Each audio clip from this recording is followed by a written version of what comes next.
Welcome to another edition of Brevard News, your home for real news in Brevard County. My name is Kevin Jeffrey, your moderator. I'm joined by my co-host. On one side, Katie Delaney, candidate for County Commission seat, District 1. Also, Stale Bailey, who is the editor, right, or publisher, or all in one of the Advocate's Voice, which you want to get real journalism, go to the Advocate's Voice, and Stale does an excellent job there. So be sure to like, share, and subscribe to our podcast. I'll get it out. Today on Brevard News, we ask this question: are the county commissioners for real?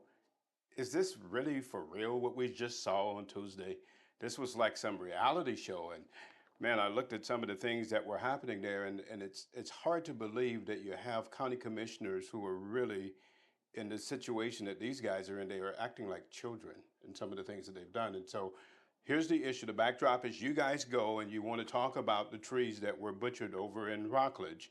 And what did you encounter when you went there? So basically, it was as soon as we walked in the room, it was combative. Commissioner Steele had many things to say about the signs that some people had, or this one resident brought a piece In a of disparaging way? right. Okay. Yeah. He was Right. nitpicking stuff. He was, there would be somebody that would just hold a sign and then he would say, "Oh, you can't hold the sign." And then later tell them, "Well, you can hold the sign." It was just nitpicking. It was a mess. It was disorganized. There was From the tension. county commission's point of view? Yes, yes. And if you're sitting in the room, they're trying to push this narrative that it's the citizens that are the problem, that there are these rogue citizens that are acting completely out of line. But as somebody who's attended the last two meetings, that was not my perspective at all. I'm seeing citizens trying to exercise their rights, and they're getting pushback for that. Something as simple as holding a sign. And there was a lot of people in attendance. He raised a question of one of the signs that were being held up, and he had to recant it, right? Because it wasn't accurate what he said, He right? basically threatened to remove somebody from the room if they put the sign up again, because all the person did was pick up the sign like this and then put it down. Not disruptive, didn't stand up, wasn't waving it. He was advised by counsel that there was Right. nothing wrong with that, right? Right. Okay. He was having a lot of knee-jerk reactions that morning, and there was a large group of people that were there to speak on the Rockledge tree situation, where the county commissioners decided to completely butcher these trees. And what we did is we brought this award, and a lot of us went in there. This award was a wooden award. It was made by Christopher Child, and it had an axe on it, and it said Butchers of Brevard County 2024. I think it was well deserved. Stand up and accept their reward there? No, they were not pleased with the award. Some of the statements that were being made. I read a sarcastic, I call it a roast, to the county commission very politely. I read it on behalf of the citizens of Rockledge, because they're just so exhausted from this battle that they've been fighting for 10 years. Right. Just tell us, and so in that, just how you learned some information about how that actually came down, and that there was some deception that was involved with the county commission and how Right. they actually told the citizens of Rockledge about when that would occur? So there were two meetings back in March and April that the Rockledge trees came on the agenda, and it was nothing. It was kind of inconspicuous. It was not really a whole lot of information on the agenda packet about what actually was going on, and it was the commission and the staff basically were gaslighting the people, saying, "Oh, we're just updating some maps. We're just, doing this or that. We're not going to be cutting down the trees. Don't worry." This is as late as when? This is March and April. Wow. And then here we Okay. are, the middle of May, and out come the trucks and down go the trees. And the citizens didn't find out about it until when? Just a few days prior, they got a certified letter in the mail from the county, and it was just the residents on the drive. It wasn't like they put out a message for the community. It was just the residents on the drive that got this certified letter. And the really horrible thing about that is it only gave those residents a couple of days to get an injunction, and the judge was going to give them an injunction, but the residents had to come up with $100,000 in a matter of a couple of days. So what was the money for?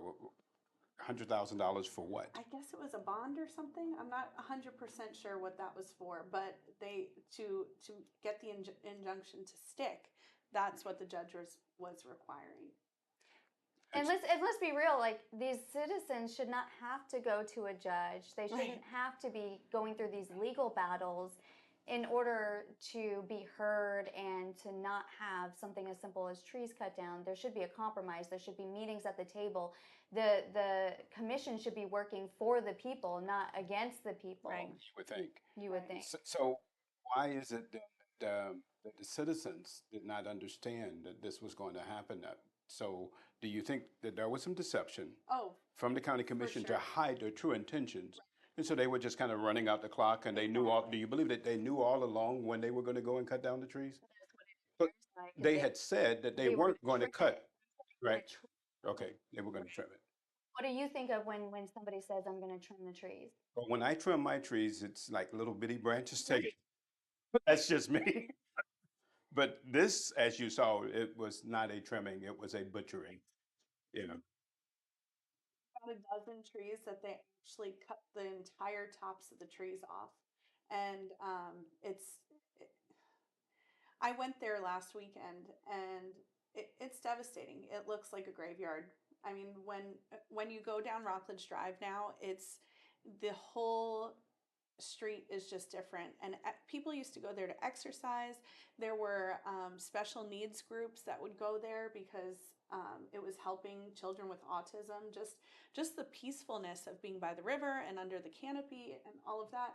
I mean, people are enjoying the street, and so you guys go there to reward them. You have your award that you're going to give, and it's the axe. The butchers of Brevard County, what was the reaction? They weren't happy. Commissioner Steele called it nonsense. Right. He wasn't happy with this? They weren't happy with it at all. But Can't imagine why. what's interesting about what unfolded that morning was, initially it was all about the trees, and it turned into it being a violation of many people's rights that morning, because people were getting removed from the meeting. Their time was not being stopped while they were being interrupted by the chair, and he would run out their clock. Or I even saw instances where they would just stop the clock or reset it. And so there's these things happening, and I think that became the bigger story of what is going on in this commission room, to where they're acting so unprofessionally while they are violating people's constitutional rights in that room. Right. And Katie was taken out. She was one of those people. So you go up, speak, and of course, then there's fireworks. And Commissioner, he just showed his love for you, right? How did this go down? So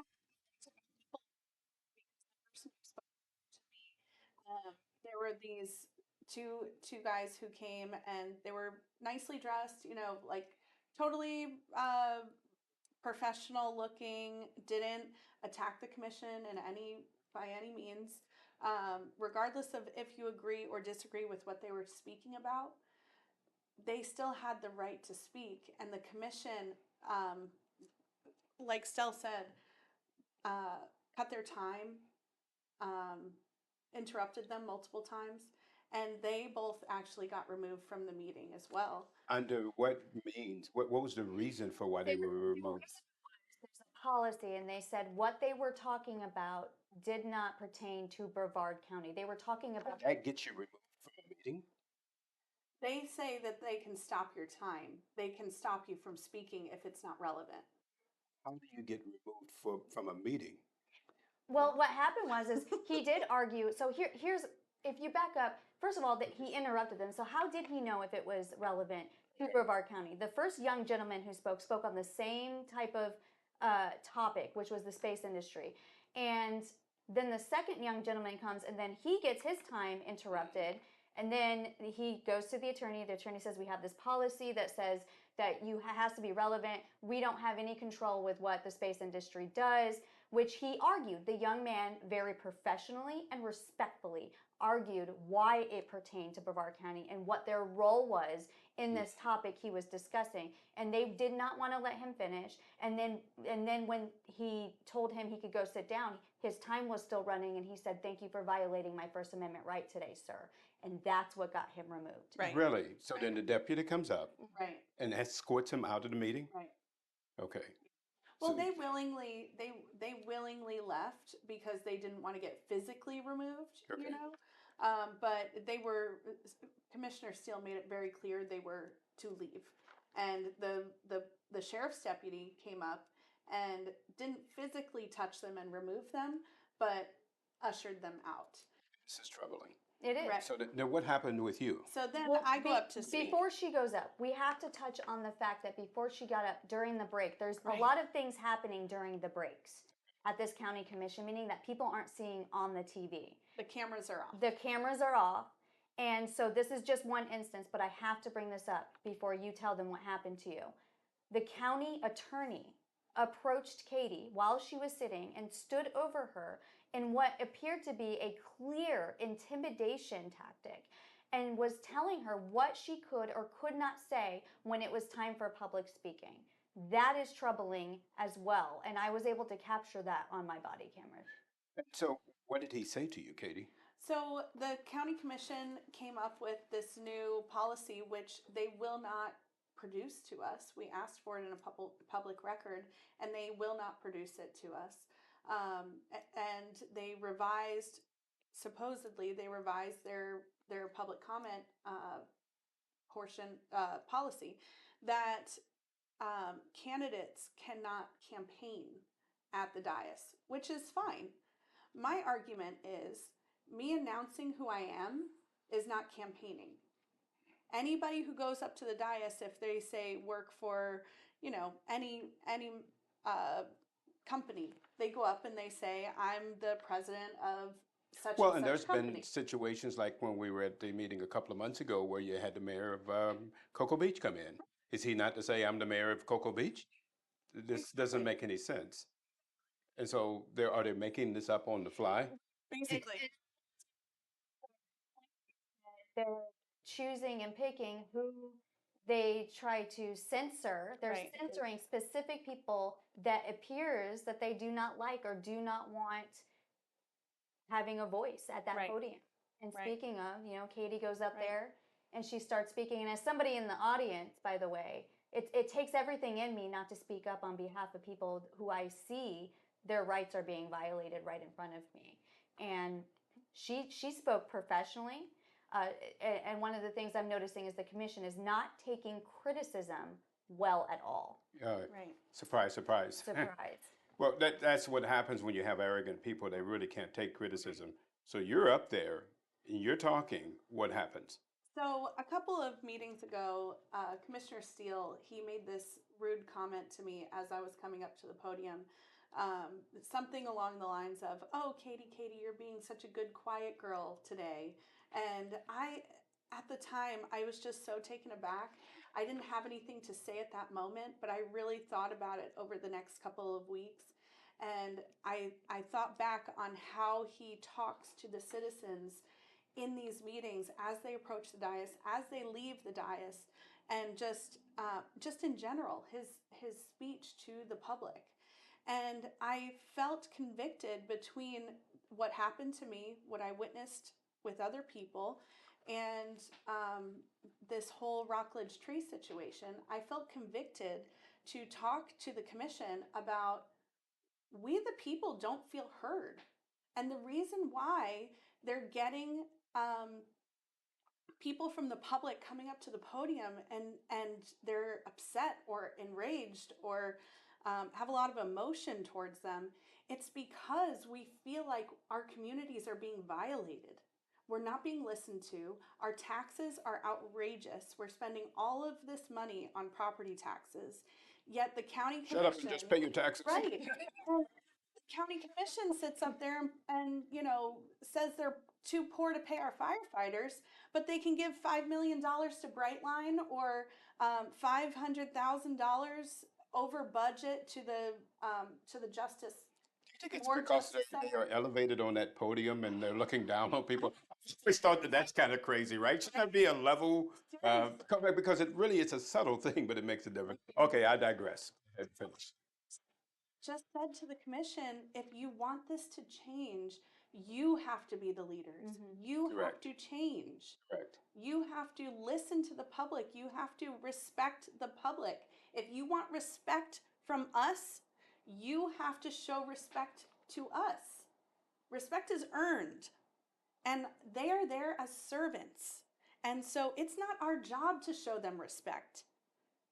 It's their job to prove that they are worthy of our respect. In fact, a recent case in Massachusetts on free speech, the Supreme Court of the United States, it was the United States Supreme Court ruled that free speech does not have to be nice speech, Exactly.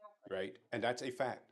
In fact, it actually supported, and I wouldn't do this, but it's supporting rude, crude speech, and that is inclusive in free speech. So So it gets better. I finish my comment, and as I go to turn around and leave, Commissioner Steele starts to try to berate me and starts to say, how the public disrespects. And I turned right around and I said, absolutely not. No, sir. And then when I said that to him, he yelled for the deputy and said, get her out of here. Get her out of here.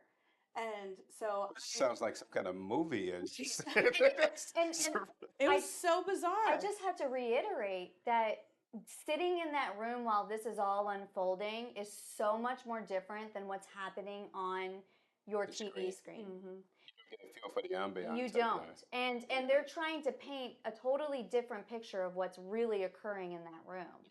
But there's dozens of witnesses, especially with this last meeting, that I don't think that their narrative is really holding much weight at this point. The live feed outside of the meeting afterwards, right? Yes. And where can people get that? Is it on your website? Yeah, it's on Fight for Zero Brevard on Facebook. Okay. Yeah. So this just went on, and then the last thing that he said was he threw you out, right? And you gave her a parting comment. Oh yes, he said, "What the HELL is wrong with you?" And as I was leaving the room, and I didn't hear him say that, but I heard it on the video later when I rewatched it. And I'm Really gonna have to come back and tell Commissioner Steele what was wrong with me, and I hope he's looking forward to that. Well, and then after she left, I read the letter and I had time left, so I made sure I read the Constitution and freedom of speech to them to remind them that they should be upholding those rights. What was the response? Nothing. It was just, sit down. And then Kristen Lordy tried to go up there and she wanted people to hold pictures of the trees behind her. They allow every other person to do that, but he tried to push back. Commissioner Steele tried to push back on that. And then the attorney said, well, as long as they're not being disruptive. And he said, I'll let this nonsense continue. Wait a minute. I'll let? Right. Right. I'll let? Right. And the really scary thing about this is not an elected official. He was appointed by DeSantis, right? Right. An appointed chairman to our commission. Now, there's been letters written, and Bill Mick talked about this on his show this week, and he had some pointed words to say about the county commission and what they're doing. And we're not the only one that see what's going on here. In fact, there's a lot of people that see it. Maybe the county commission, they're drunken, so drunken with power that they don't see it themselves. Here's the thing, that there was a lot of response from our podcast last week, and some of it were from families of firefighters, and I read it, and I just, it made my heart ache, because you don't know what's going on in these situations. Notice just a couple of comments here from some of the firefighter families. One said, I work an average of 140 hours, a 2-week pay period just to keep my chin above water. I'm topped out, a fire medic, and my pay is embarrassing. Another said that as a 12-year employee, 4 years a lieutenant paramedic, I can walk out the door today and get a $10,000 signing bonus and make more than I am now as a day one firefighter paramedic without the responsibilities that I have now. Another said, we recently moved out of Brevard to a neighboring county where my husband took a paramedic job, paying way over what he was making in Brevard after years of service. While in Brevard, he worked an average of 165 to 190 hours biweekly. And so here you have this going on, and these guys are running these kind of games. It's just really interesting to see, and we'll see that it's they're being allowed to do it, right? And it's no pushback from the people. And I will call out the politicians, the other politicians in Brevard County. Why are you not saying anything about what's going on with the county commission? Grow some spine and stand up for the people. That's who you're supposed to be representing. Grow some spine and stand up for the people. These people are doing evil things. Don't you have a spine to stand up and say what's right? It's just crazy what's going on in this county. And as you see it, and you see the people that are being hurt by it, it's just really, it's really a troublesome thing Right. There's to one see it. commission meeting that was really eye-opening that I'd really like to talk about. There was a change to the Live Local Act that the state legislature just did this session, and it gave Brevard County the option to opt out of the tax exemptions for SB 102 projects, the Live Local Act projects. And luckily, our commission needed, they voted in favor of this, so they got rid of that exemption for SB 102 projects, which Some is good great. news, right? But the troubling thing that happened there was that Commissioner Steele, again, appointed by DeSantis, not elected by the people, he he was the only no vote on this, and he voted no because, quote, this is a good bill and the governor wants it. And so luckily Commissioner Feltner kind of pushed back on Commissioner Steele and said, this new legislation, the governor also signed this, so I think he's okay with this. But it was just very eye-opening to see that Commissioner Steele had no intention of what was best, no intention of doing what was best for Brevard County. He only had the intention of making sure DeSantis was happy, Well, not Brevard County. it's a surprise, surprise, and there are letters that have gone into DeSantis questioning how Steele is behaving on the county commission. It's really troubling. And again, not only am I calling out the other politicians in this area, but you, the people, that you should not allow this to go on. Now, moving on, now what do we have coming up in the county commission this week? Quiet? This coming Yes. City of Titusville has their regular city council meeting at 6:30 p.m. on Tuesday evening. And I don't think there's anything else this week, but July 9th, I know that's a while away, but we want to pack that county commission room, and that is the next meeting is July 9th. So if you can mark your calendars, I'm asking everyone to wear red, white, blue, one or the other. Let's show some unity as citizens and all show up, even if you're there just to sit in and observe. Here's an opportunity for you to be able to participate on July 9th. Pack the county commission office and Is it wear 5 red, o'clock? white, and blue. Is it a 5 o'clock meeting? I think it's earlier, yeah, Okay. yeah, because the Titusville ones Yeah. are 6:30, so that I there think is it's a 5 o'clock. And Okay. so this is not a red or blue issue. This is not a partisan issue. This is we, the people of Brevard County, need to stand together and stand up for our First Amendment rights, because if we don't have that, we have nothing. So Titusville, we are dealing again with the right to clean water coming up this Tuesday, the 28th at 5:30. What's going on there? So with the right to clean water, we have 3 council members, Council Member Herman Cole, Council Member Sarah Stokel, and Council Member Joe Lynn Nelson. All 3 of those members voted to sue the citizens of Titusville and not honor their votes to pass the right to clean water. And what that is doing is that is preventing people now, such as a local developer who's trying to redevelop a space into something really beautiful, from being able to hold a polluter accountable for polluting his property, which is actually putting a stop to his project. And that is just one example of how this right to clean water could be helping residents of the city of Titusville. And so if you have the ability to come on Tuesday evening, we're asking that everyone speak up and ask one of those three members to take back their vote and not sue the citizens. And as a reminder, Sarah Stokel is up for re-election. Right. And so if one decide not to sue, that's going to put it on the 3-2 majority against, Right. then what happens? Then it can be put on In the charter. charter. Yeah. Okay, it's so then certified. the vote would be accepted It would be into the accepted. charter. Okay,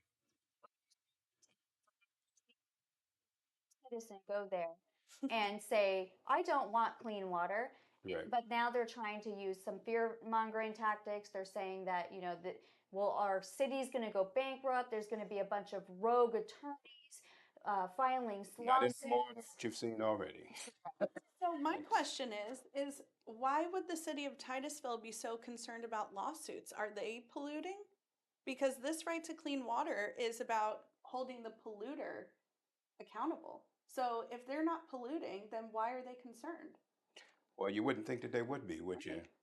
And so the posturing and what's going on that you find with a lot of politicians is not what you think. There's other things that they have to be concerned about, and it's really sad that it's come down to that.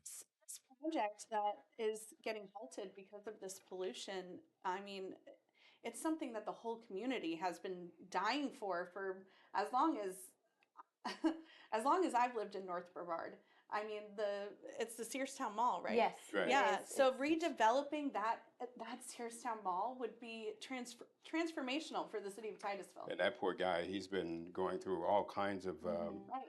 hurdles for the last however many years to get that done. It's really sad. I mean, we've just got to do better with government, and limited government is what the founding fathers really were focused on. And so our quote of the week: when the people fear the government, there is tyranny.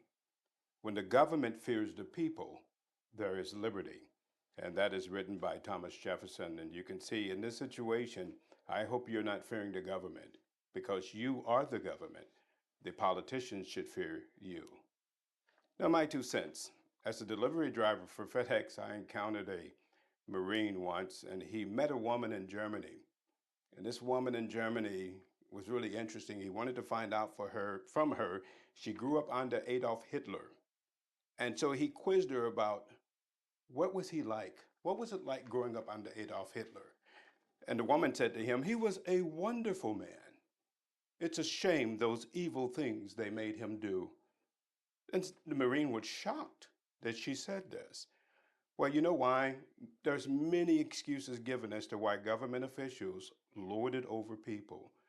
In reality, there is no excuse. The continued adversarial relationship between the people and their representatives shows you something has been altered. Remember, you're the government, they're the representatives, they're the servants. The leaders have forgotten in this county that it is they who are the servants and not you, the people. This reversal of order it won't change until you, the citizens of Brevard County, remember the initial words of the Constitution of the United States: we, the people. And that's my 2 cents. Thank you for joining us this week. And remember to like, share, and subscribe to our podcast. And you have a wonderful, wonderful Memorial Day, and we'll see you next week.